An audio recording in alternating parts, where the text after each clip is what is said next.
Welcome, students. This is Alan Boers at the Anthropology Lab at Kenai Peninsula College.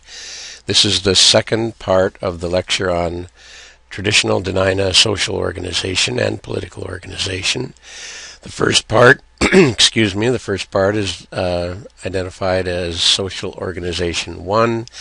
I'll save this one as Social Organization 2, so to make sense of it all, you should watch 1 before 2. And we're picking this up midway in the PowerPoint. We had talked in the previous slide and others about daily life and child rearing and child raising and marriage and those sorts of things. Now, the sort of the broader issues, we could say that there are a number of levels of social organization. Whether or not the people saw it exactly that way, it's not entirely clear, but I think they did. So first of all, there was the village with each individual house. So here's the house. You've seen this picture before. Got a lot of mileage out of that. So parents, their offspring, and likely his unmarried brothers. So an extended family living in one house. And of course this was fluid as people got married and formed other households. That would change. And the Nichilsh, where a village was composed of the Nichilsh, a number traditionally before European contact. They seem to be in size about 5-6 houses in a village, spread out, as we said, along several hundred meters, maybe a kilometer or two, usually along a fishing stream, but not always. So several households linked by the fact that the males tended to be of the same clan.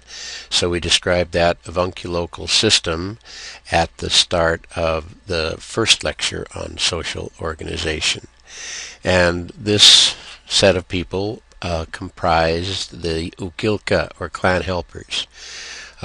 Numerous functions, but the main one being to supply labor for themselves for fishing in the complex fishing strategy that the Dena'ina developed. We haven't talked about that yet, but we will when we talk about subsistence and technology, using a weir, fishing, processing the fish, digging and maintaining the cold storage pits. So a very complex system, and the clan, among other things, functioned to provide labor for themselves for food.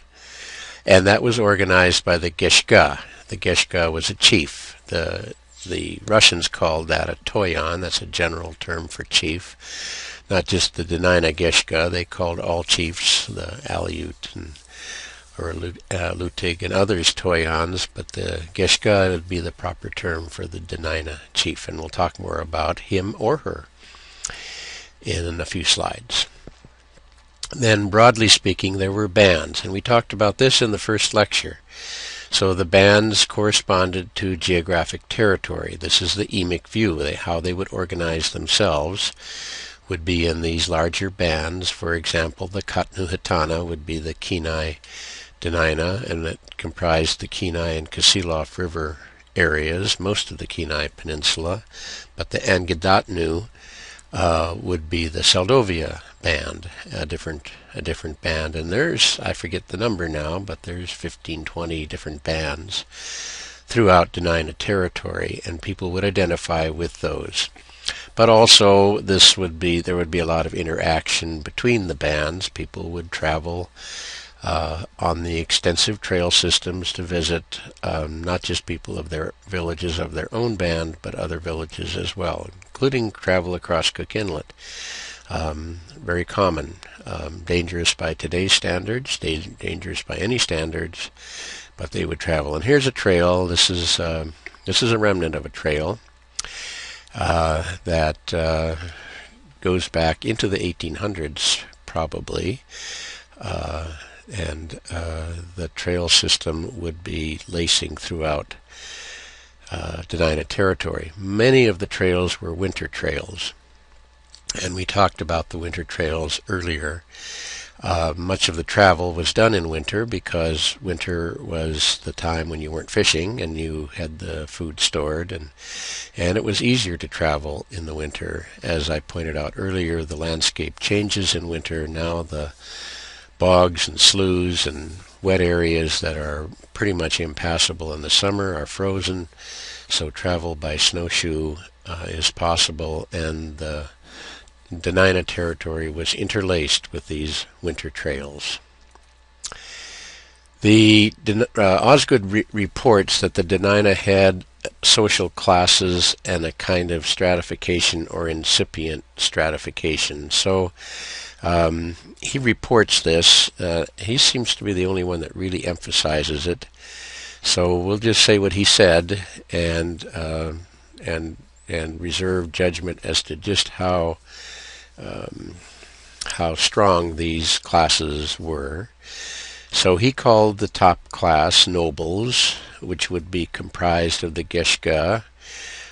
He describes as the oldest and richest in the village. Rich would be not necessarily in terms of accumulated wealth as much as proven access to wealth in terms of furs and other types of things that the Dena'ina would value.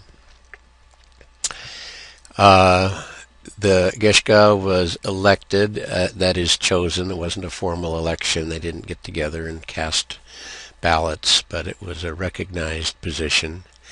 And it could be male or female. It's an important point to make. A wealthy male Geshga, Osgood reports, were permitted several wives. And women, as I said, could be Geshga. And the position of the Geshga was primarily to redistribute food. So we'll emphasize that point when we talk about the food storage pits, the Eslinto, the underground cold storage pits. But the function of the Geshga, among numerous other things, was to assure the fair and equitable distribution of food. Here's a picture on the right of Stephen Stepanka, taken in the early 1900s. He would have been a Geshga at what became Stepanka's village. The position of the Geshga, as Jim Fall has noted in your reading, was accentuated during the fur trade. So particularly during the Russian fur trade and later fur trades, the Geshga became the middleman between the gatherers, the Ukilka, and the Russian traders. Furs going to the traders, trade goods going to the Geshga then passing them on to his Ukilka in return for more furs. So that position was accentuated, and we'll talk about that more when we talk about the early Russian era in Cook Inlet. The hunting chief was another position. Excuse me, the hunting chief would be a younger person. As far as I know, always male. And that person would organize certain kinds of hunts, particularly hunts that went up into the mountains for, say, caribou or sheep, and would be a skilled person, good judgment, knowing the proper respect, knowing the proper techniques.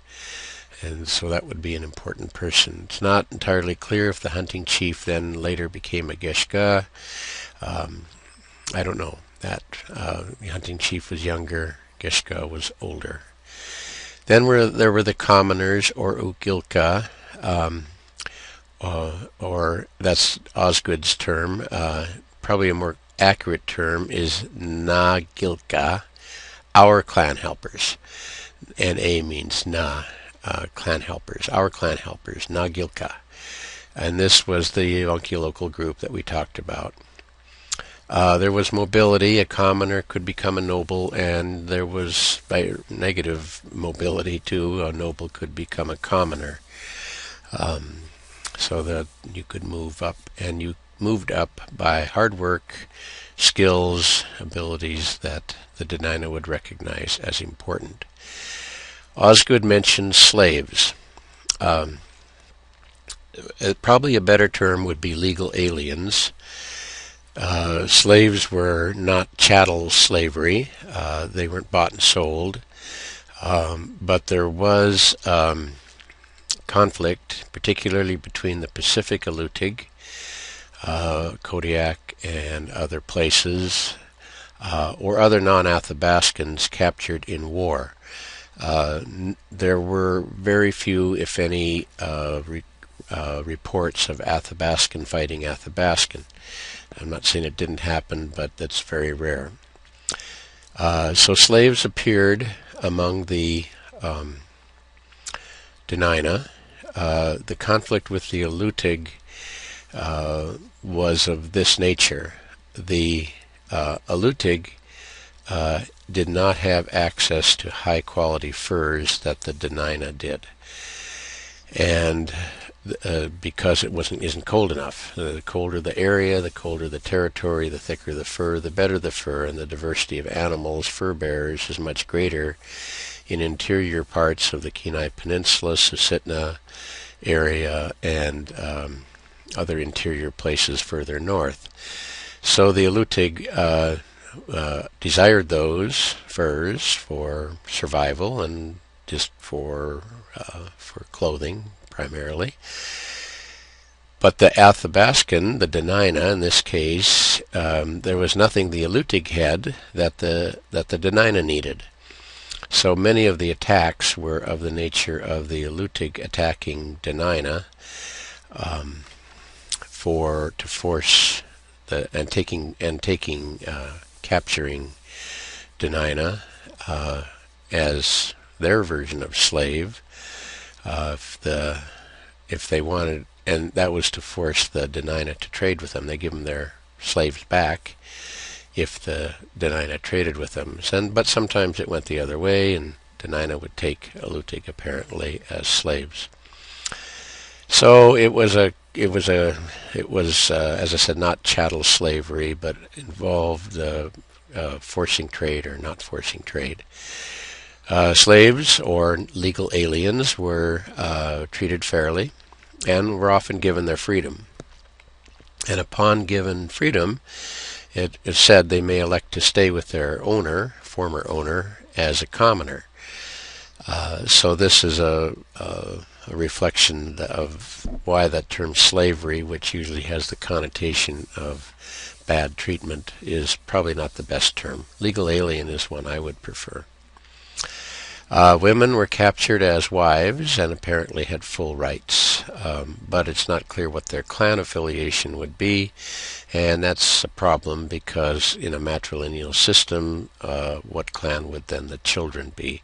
And I simply don't know the answer to that, and we're back mostly in pre-contact times, so it's harder to say what that is, what the answer is. Gender relations, men and women were considered equal in terms of access to wealth, prestige, and influence. This is all part of a picture we're building as one of the sustainable cultures of the world. It's not just about salmon, it's not just about food sustainability, it's about a system that is stable. So equal access to wealth, prestige, and influence. So women or men could be Geshka, women could be shaman, dreamers, sky readers, prophets, or pursue Echeltani. All of these avenues of roles were accessible to men and women, and that's a reflection of the gender equity that seems to have been present in traditional Dena'ina society. Historically, however, most of the positions of leadership, the Geshka and certainly the hunting chief, were held by males. So if that may be cultural change, I don't know, or it may be that women had, in theory, access to becoming a Geshka, but in fact weren't. I don't know the answer to that, but women were highly recognized in Dena'ina society. Partnerships. Then we've been talking about alliances and partnerships, and there were two that were institutionalized: the Slocum and the Selden. The Slocum partnership was established between Geshka of opposite moieties, representing different villages. So, in other words, each Geshka of a village had a partner Geshka at another village. That partnership was sealed with a potlatch, a very important ceremony that had various versions or gifts and was a lifelong partnership. And the relationship involved sexual access to one another's wives. And this would be the only case where sexual relations were between members of the same moiety.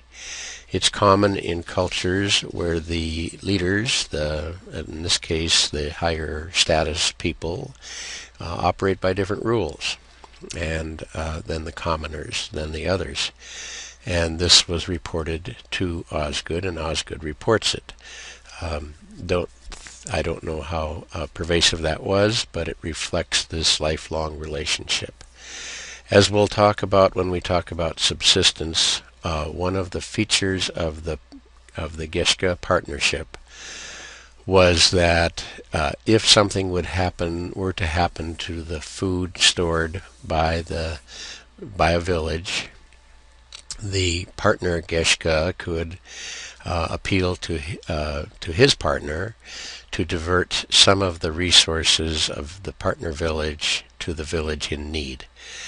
And they would do that, of course, because someday that the need might go the other way. So if a wolverine got into the food, or a bear, or more likely bacteria, there would be a way to shunt resources from one area to another to assure survival. And this is a social mechanism of survival, and this partnership seemed to function in this way. So a very important way to maximize resources as they appeared through the the cold storage pit system that was invented, as we said, archaeologically around 1000 A.D. The Selden relationship then was a partnership between two men or two women. It was lifelong, it was deep, mutual self-help.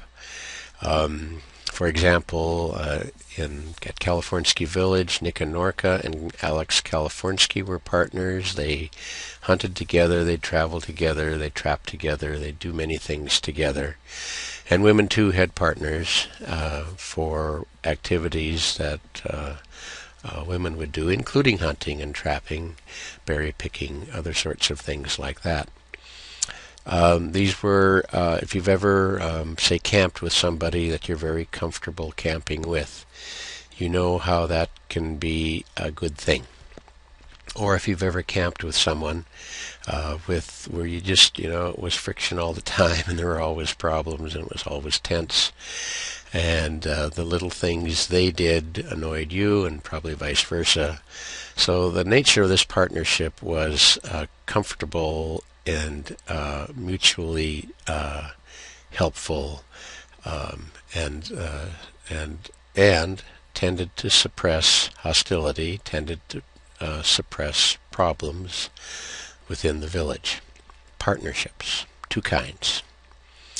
So in terms of the postmodernist idea of deconstruction, that theme of partnerships and alliances between potential binary opposites pervades Dena'ina culture. And the partnerships and exogamous marriage we talked about in the previous lecture to this one, that singular dual plurality, all of these things mitigate the issue of dominance of the opposite. In other words, the Geshka partnerships were a partnership among equals.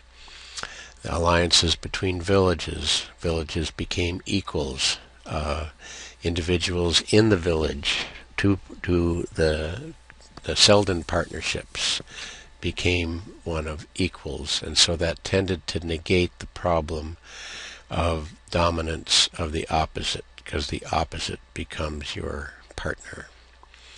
Village-wise, chief-wise, or at a individual level.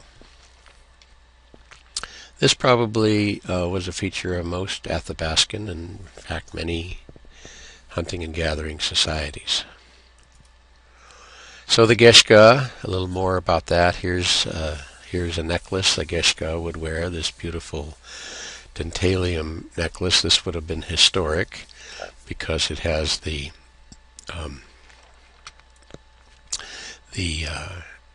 trade beads built into it, but these long white are dentalium shells, and the dentalium shell either was traded in from southeast Alaska, or there's a place over in the Lake Clark area where freshwater dentalium is said to appear, and perhaps these come from that area. Highly prized and woven or built into these symbols of Geshka well. So this is a high status item.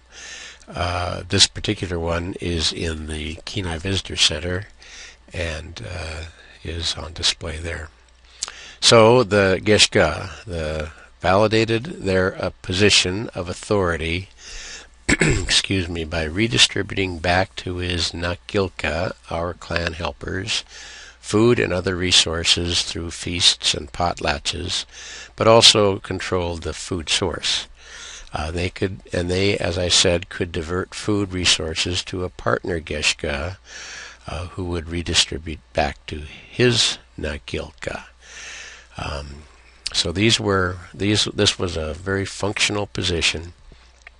They essentially oversaw food production and food distribution, institutionalizing survival by shunting resources from one village to another if need be.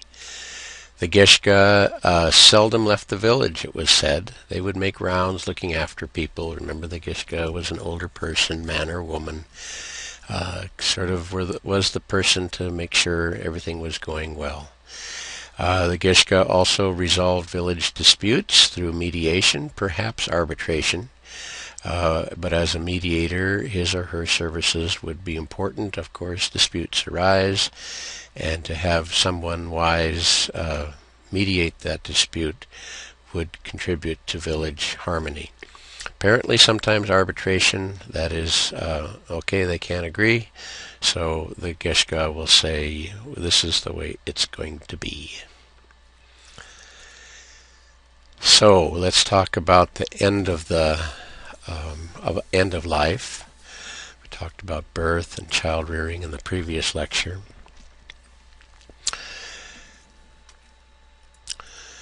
The funeral was a prominent ceremony and consisted of two parts: the cremation, or the actual funeral itself, and the big potlatch. So I'm going to say the funeral wasn't over until the potlatch was completed.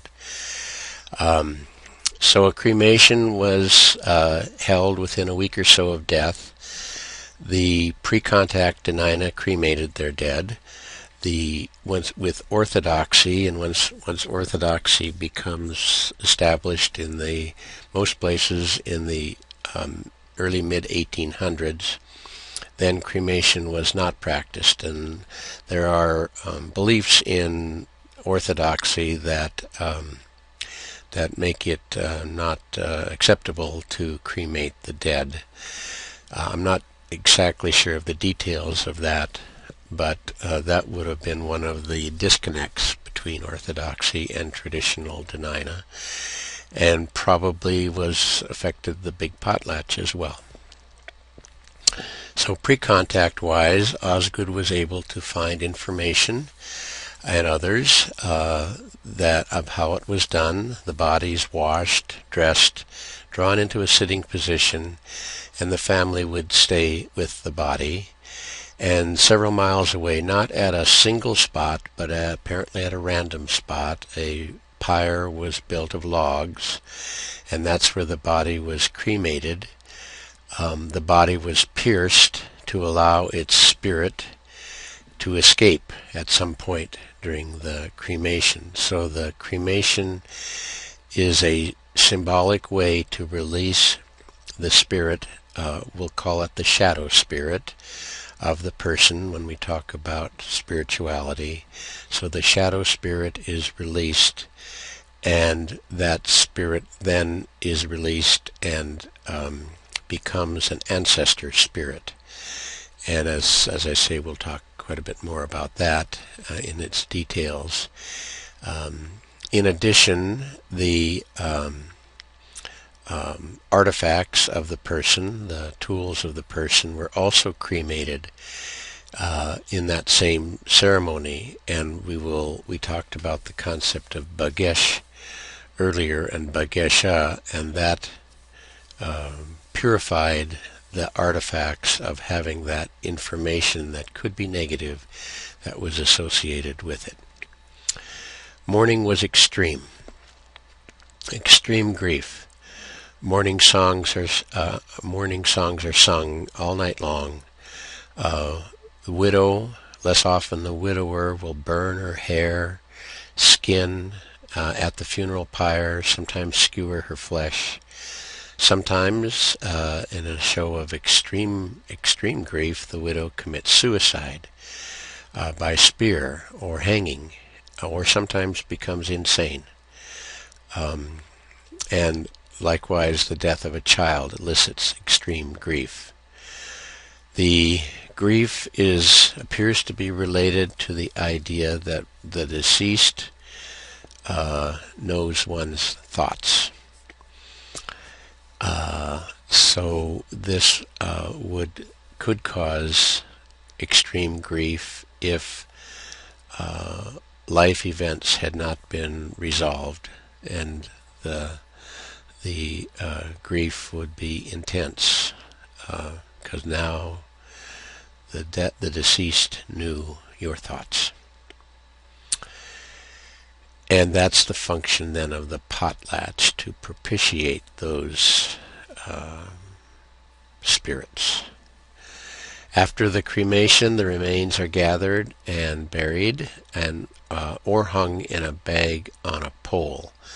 So they weren't buried in a single spot, apparently, although they could have been. That's the cremation. The big potlatch, then, was given 1 to 2 years after death, or funeral potlatch, sometimes called a memorial potlatch. It was given by the opposite moiety. So, for example, a young man for his deceased father. Remember, you get your clan identity from your mother, and your father would be of a different clan and a different moiety. So a father dying, the young man might give a potlatch for his deceased father. So opposite moiety. Didn't have to be that, but always had to be of the opposite moiety. So the belief was the shadow spirit or soul of a deceased person returned periodically to the village, and the shadow spirits were aware of one's thoughts. And the potlatch then propitiated the ancestor spirits through ritual gift giving. Some of these ideas have carried on today. To what extent, I don't know, but I know that I have had Denina in my office right here where I'm speaking to you. We're talking about some subject, whatever, and they might stop and be quiet for a minute, and then later explain we were visited by an ancestor. So these beliefs are still around, and for many who will talk about it, and you don't probe people about this, that's their will to talk about it or not, it's an uncomfortable feeling. It's not necessarily a good feeling because of that overriding concept that the ancestor knows your thoughts, and many of those were not resolved in life. Many of those problems, interpersonal problems of family, that always emerge. Here's a remarkable song. The potlatch would consist of many elements, but including a potlatch song. This one was recorded by John Correa in Nundalton in 1954. It's one of the few that have been recorded. And this is Paul Kuzma and Gabriel Trifon with the plank drum. So this is the traditional plank drum of the Dena'ina, and you'll hear it beating here in a moment. And this recording was actually made as the men were practicing the potlatch song. So this is not the actual event, but they are practicing, and you'll hear the very traditional, the call leader, and I believe the call leader is Gabriel Trifon in this case, singing sort of a theme of the song, and then the men will join in, and you'll hear how that goes. I won't play the whole thing, but I'll play a big part of it. The song would traditionally be composed in two parts, or sung in two ways. The first part would be sung very slow, very lugubrious, very mournful. And the second part, the tempo picks up. This is the second part. In Dena'ina tradition, you are not to sing the first part without specific authority or in the specific setting. So, but the second part, the faster part, is apparently okay to sing. So this is why we have this one. And what's going on here is the first part sort of symbolizes the grief, the mournfulness, the sadness, and the bad feelings because things aren't resolved. And then things are resolved, at least as portrayed in the song. And then the tune picks up, and reflecting that resolution that the potlatch is meant to convey. So I'm going to see if I can play this here. We'll play I'm not sure how long, a part of this song, and you'll get to hear it.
Okay, and we thank Paul Kuzma, Gabriel Trifon, and the other men for allowing themselves to be recorded, and for John Correa, the teacher at Nundalton, to have recorded that.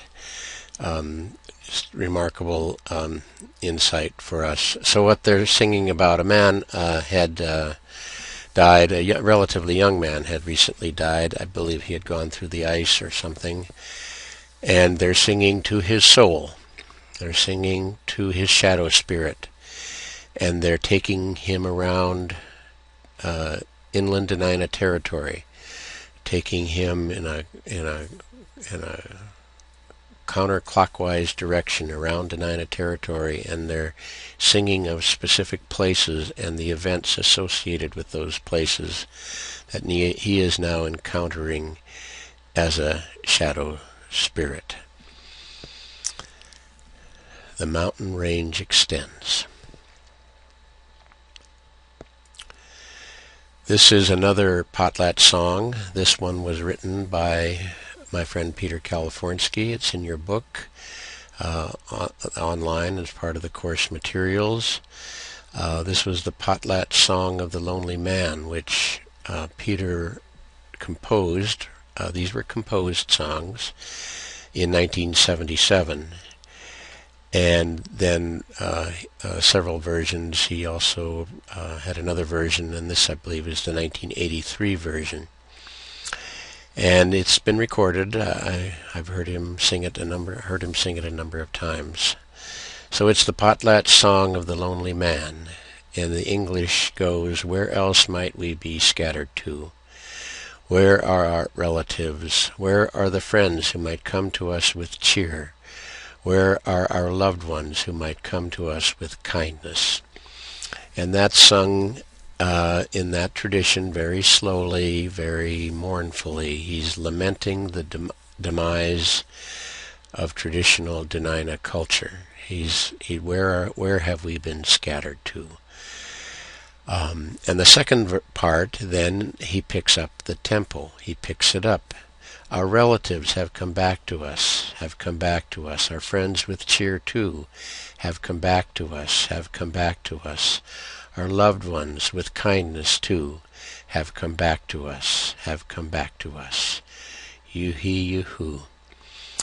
So he's singing about a kind of revitalization. At the time, he and others were beginning to revitalize the language.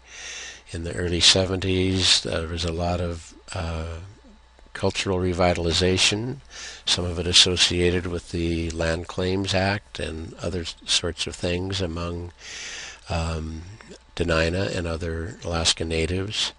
And so he's singing about that perspective coming back, the perspective that the land, the culture, the traditions are important.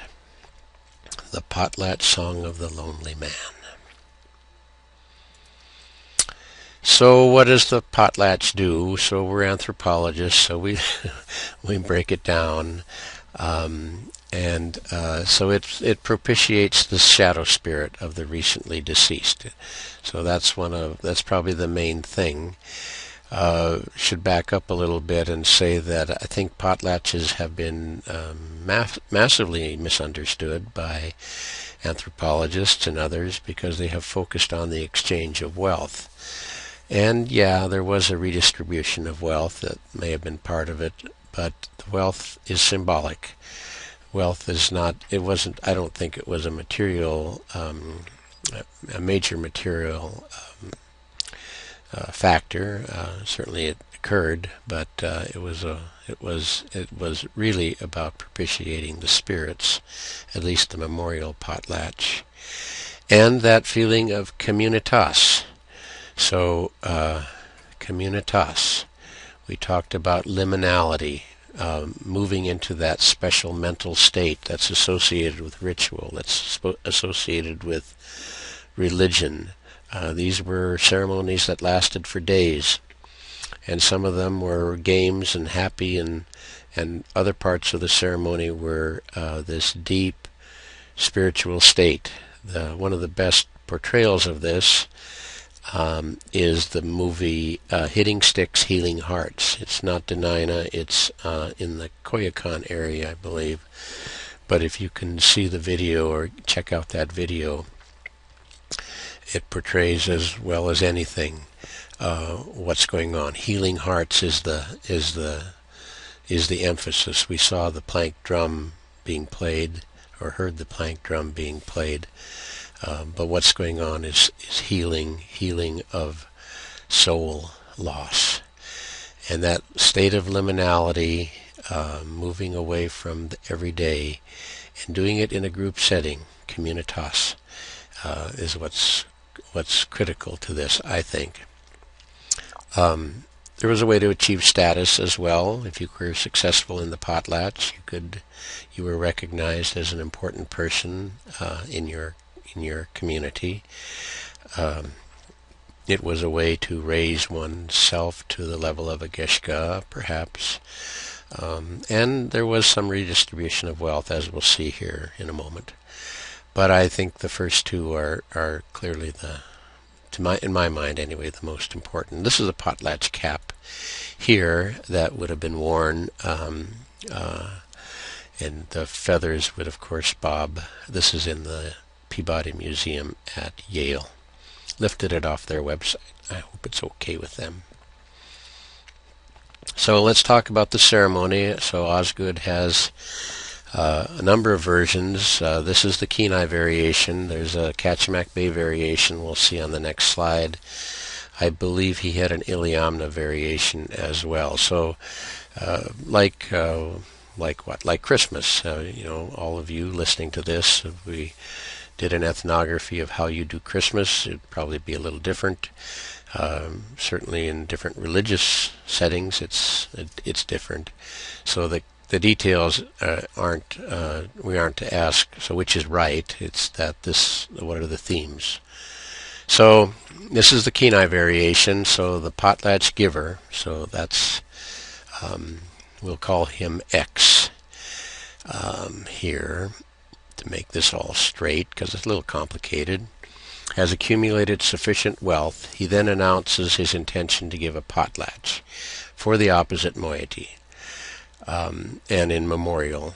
Between the time of the announcement and the potlatch, members of the opposite moiety loan X valuable items. So X says he's going to give a potlatch, and the opposite moiety gives him valuable things. Furs probably would be the most important one. Maybe things like bows and arrows and other types of things. All of these we're getting ahead of the game here, will have to be given back at twice the rate that they're given to him.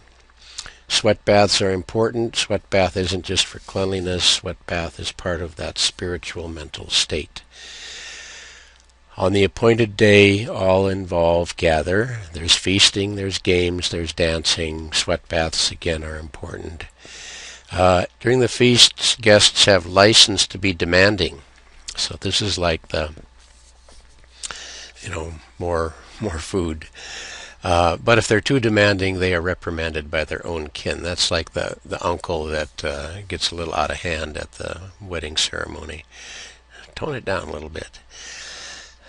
So there's a sort of a happy part of this as well. On the last day, and he didn't say how long it lasted, but these would be multiple day affairs, 3, 4, 5 days. On the last day, X sings a potlatch song that she's especially composed for the occasion, eulogizing the deceased. And other potlatch songs were sung. So we heard some of them. We heard one of them. These were owned, and they could be sold. So this was a kind of intellectual property rights by the moiety, that they could own these songs, and you couldn't use them if they weren't yours to use. So it would be inappropriate to use that song that we heard Mr. Trifon and Mr. Kuzma sing. That's not something you would be allowed to do. Then the material loaned by the opposite moiety is distributed by the potlatch giver by X to members of his moiety. So there's a transfer of wealth. And then X repays that opposite moiety for the items loaned at 100% interest. So, for example, if they give him one beaver pelt, he repays them with 2 beaver pelts. And the mortuary workers are paid for their services. So there's a strategy here from a purely material item to give a successful potlatch. You have to spend a lot of time being sure that you're able to pay back what's given you, and that will then go to your moiety at twice the rate. So that's why, part of the reason why it took a couple of years from the time to do a potlatch, you had to gather this wealth. So there was a redistribution of goods. The Kachemak Bay version is on page 149 of Osgood. When the potlatch giver decides to give a potlatch, he informs the Geshka, and that's announced.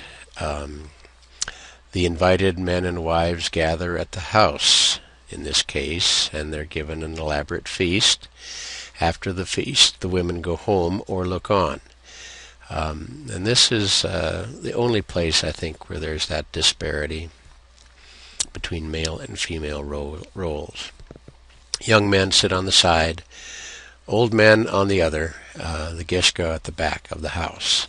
So these weren't large houses, although there was a ceremonial house, but this would not involve more than about 20-30 people or so, if in fact they took place in the house. X makes a speech, including a eulogy. At the end, he invites those present to join in a potlatch. Among those who consent, X asks for what he chooses from them. I want your robe, I want your whatever. If an individual does not have the requested item, he can borrow it from his Geshka. So that's why the Geshka is sometimes called the rich man. His Geshka wants them to be successful. And they're all piled in the center. Special songs are again sung. And the songs, I should have mentioned in the earlier slide, the songs have power. Songs are not just, entertainment. They are powerful statements. The songs have power in and of themselves. I'm not sure what's comparable in our culture. Something like perhaps the national Star-Spangled Banner, our national anthem. It's not just any song, and it's not to be sung just in any setting. It's sung in special settings, has a certain aura to it. But in this case, I think even more so, had a power. And the drummers then were paid performers. X's brother or Geshka pay those who helped at the funeral from the pile. The rest of the pile is distributed among the most needy, especially the old. And X, the potlatch giver, then goes to his cash and repays those who loaned him, again at 100% interest. So they put it all in the middle, and he goes back to his, and he repays them. If he can't repay them, he loses status. If he can repay them, he gains status. And it would be unusual for a person to give more than one or two potlatches. I think 4 is the maximum. You just couldn't do it because you couldn't. It's like it's accumulating that amount of wealth and then giving it away.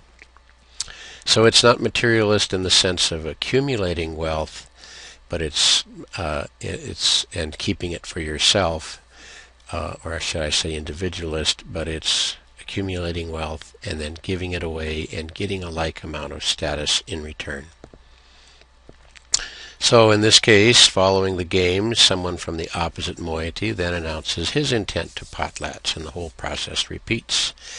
And it's said to last several weeks. I get the impression the Kachemak Bay version is a bit atypical. The previous Kenai version is probably more typical. So let's talk about dispute resolution, social order. The Geshka was an important part of this. He had influence, but not absolute authority. Mediation, sometimes arbitration. The position of the Geshka tended to be inherited.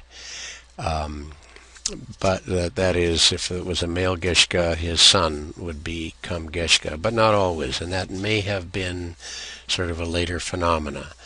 The position was legitimized by consensus. In other words, you could get rid of a Geshka if he was being arbitrary, capricious, not making good judgments. You could replace that person by consensus of the village. In addition, there was a little potlatch, which functioned differently from the memorial potlatch or big potlatch, and this was used to resolve disputes that the Geshka could not resolve. And the details aren't really that clear. but a potlatch would be given, and the potlatch winner, something like the earlier potlatches described, the potlatch winner would be the one who would it would be resolved in that person's favor. This is sometimes called the ordeal operator. That is, it's a ceremony or something where sort of people intuitively know the person who did wrong or did right. And you could, if you look through the way the potlatch is given, especially the Kachemak Bay version, you could set that person up for failure or success, depending on how much you gave them. So it may be just a mechanism to establish guilt or innocence. The little potlatch, way to resolve disputes. There were informal sanctions, as in all cultures: gossip, avoidance, shunning. There was a blood revenge among the Dena'ina, and that functioned this way in terms of murder. If somebody from a clan murdered someone from another clan, the clan who was of the murdered person could kill that murderer or anyone from his or her clan. So that doesn't seem exactly fair to us, but if you think about it, that would be a huge way to suppress murder, because not only would your would be the opposite clan against you, so to speak, but your own clan, because now you have put them in jeopardy. So it seems to have worked quite well. It's not unique to Dena'ina. There are many cultures that are clan-based that have this particular system, and effectively recognizes the severity of murder by estranging yourself, the murderer's self, from its clan and clan identity. And there were supernatural sanctions. These also helped maintain the order. We'll talk more about these when we talk about spirituality, but there was retribution for improper behavior. There was, if you didn't treat the animals correctly, there would be retribution, and in a spiritual sense. So that had the function of causing behavior to follow certain patterns. And there were Nantina stories. Nantina in eastern Canada is the Naakani, and this is a evil spirit, evil person. Sometimes it's called hairy man, sometimes it goes by other terms, and it hasn't disappeared from Dena'ina territory. In the eastern Algonquin areas, this is the Wendigo. So all of these are this spirit, this evil spirit, absolute evil that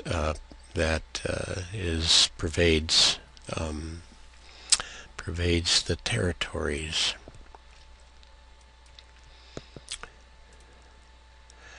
Warfare, then, is we already talked a little bit about Yupik and Alutiiq warfare. The tools of warfare for the Dena'ina, there was armor. It was a sand rabbit fur armor. The rabbit fur was woven in a dense form mixed with sand and pitch to be this heavy coat. Rabbit fur is amazing stuff. Amazingly warm, for one thing, and plated rabbit fur can be very dense and very thick, and mixed with sand and spruce pitch. Undoubtedly it was pretty heavy, but it was also pretty effective against arrows, and was even effective against Russian muskets. There also was a slat armor that's known among the Tlingit, and apparently the Dena'ina had a version of it. Spears, bows, arrows, shields, and war clubs. And these are, pardon me, oops, I'm sorry about that. I got pushed the wrong button here. These are two war clubs that are in European museums. They're antler. They were said to be soaked with oil to give them weight. This one has a tip, an obsidian tip. So this one, the tip is not there, is missing. So this would be very sharp, very heavy, and very balanced. We will see these again when we talk about the Battle of Kenai, where the Dena'ina defeated the Russian occupiers at the Fort St. Nicholas in Kenai, and this was the tool that overcame the muskets and the cannons of the Russians. So there was no warfare with other Athabascans that's been recorded. It was mainly with Yupik and Alutiiq. So as I said earlier, the Alutiiq needed fur resources of the subarctic, and the Dena'ina didn't need any of the resources of the maritime area. They had whales, they had seals, they had, at least the Cook Inlet version people did. So there was nothing that needed to come the other way. So the Alutiiq might steal Dena'ina women to force Dena'ina to trade. So the war stories reflect that. The war stories may be literal stories, or they may be symbolic stories, culture hero stories. There's a whole set of stories that Jim Carrey is working on. This is 2013.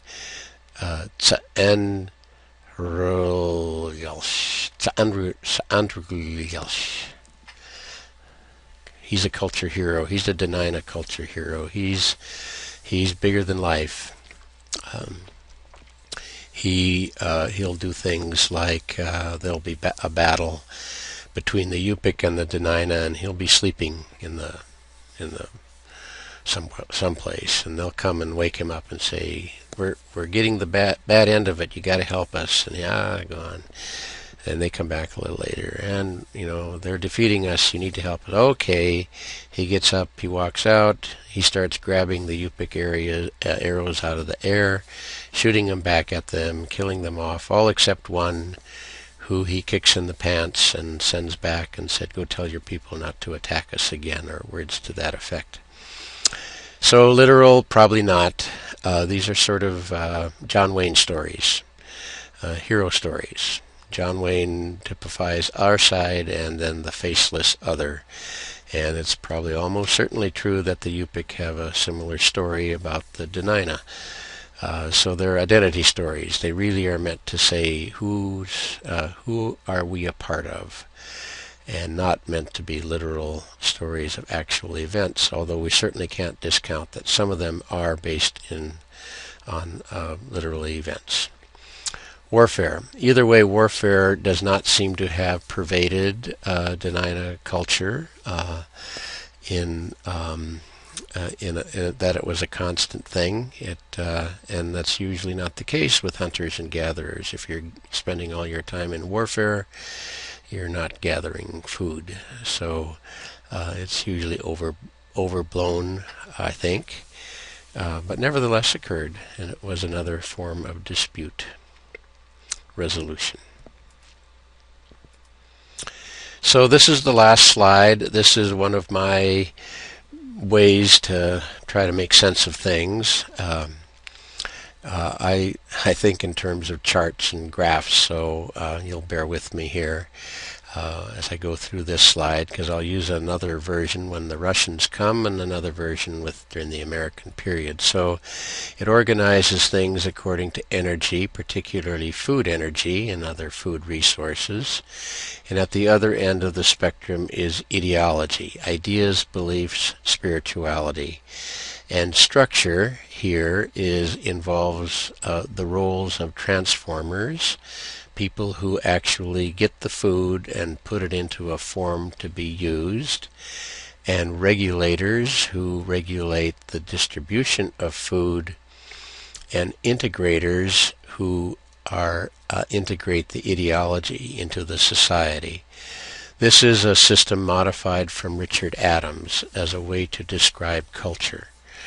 Energy and ideology are the two factors. Energy is tangible and measurable. Ideology is not.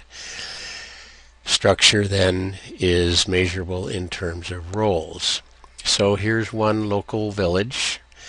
The clan helpers, remember them, collect the food resources. There's also a hunting chief, the partnership, the Weir collective, that is the Ukilka.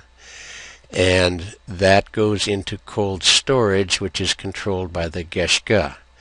The Geshka redistributes those foods back to the clan helpers on a need basis. And that's the basic function. In addition, there's a similar parallel system over here where the Geshka is redistributing the food back to the clan helpers, like so. And there's a way, because of this Slocan partnership, for, say, there's problems over here, the cold storage pits go bad, bacteria, for this Geshka to shunt resources this way to that Geshka and him to his clan helpers in a reciprocity situation, because someday the same system might have to happen over here. In terms of, so there's the big potlatch in terms of ways to resolve problems, exogamy, marriage regulation, all of these sorts of things. For salmon ceremony we haven't talked about yet, but we will. As far as institutions of these, maybe the potlatch being the main one right here. We will talk about beliefs, ideology, when we talk about spirituality, and the expression of those through a number of individuals: the Geshak, the shaman, the dreamer, the doctor, the prophet, and the sky reader, and rituals associated with those individuals. So we'll leave that for now, but just sort of build this picture that this is the Dena'ina traditional culture, one way to look at it from an Edic perspective. And we always want to remember that the fundamental unit of culture is the emic perspective, the way people participate in it. So that's the second part of social organization. Thank you for listening, and I hope the rest of your day is wonderful.